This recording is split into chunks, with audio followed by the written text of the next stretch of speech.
if you haven't already consciously figured this out. The subconscious is just another thing you are imagining.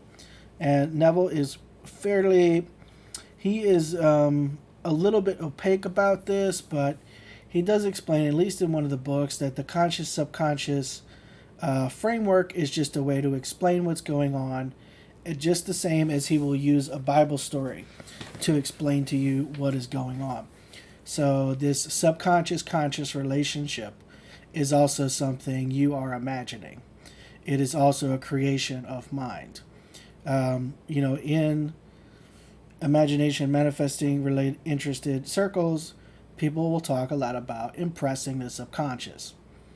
This is an imaginary thing. You do not have to accept that as true. You do not have to believe that. You are allowed to operate imagination howsoever you please. You do not need to imagine that it operates that way if you don't like that. You can continue using that metaphor if you see it as useful and helpful. However, keep in mind, keep in your conscious mind the awareness that that is totally just something you manifested.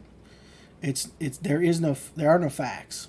Everything is submissive to divine imagination. Okay, so that is just something that you manifested, and then you notice people talking about it because you continue to manifest discussions about it. On a day where I'm a lot more mentally organized, I will do a presentation on defining certain words. And the words I want to define are, for the most part, thought, assumption, belief, fact, and truth.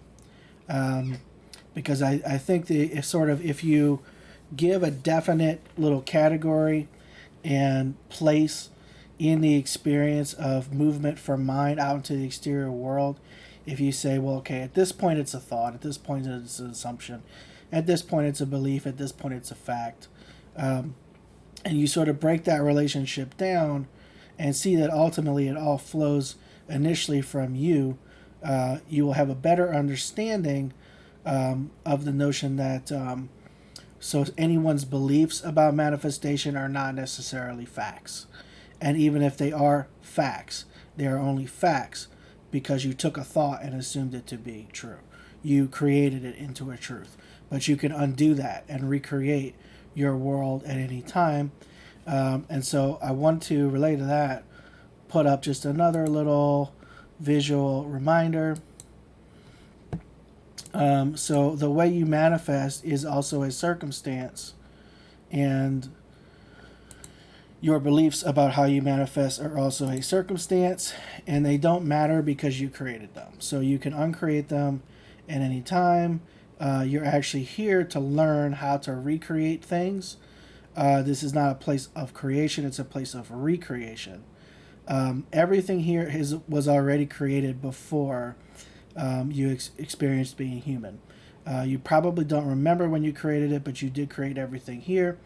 You are learning how to remix it, but from the limited human mind, not from the infinite mind of God. However, you do have access to the infinite mind of God.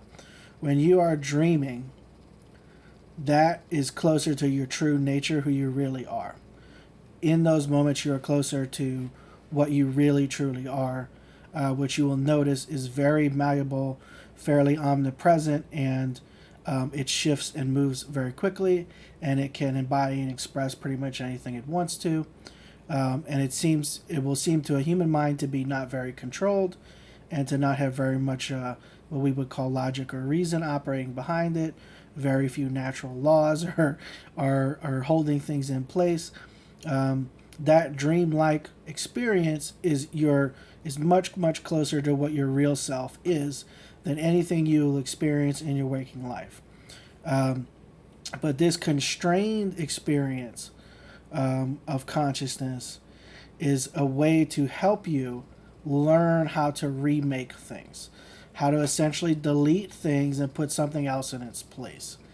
And your rules, your way of doing that, your overall method, your preferred techniques, those are all things that you can also remix and recreate. So don't make the mistake like I have done of taking on a lot of other people's assumptions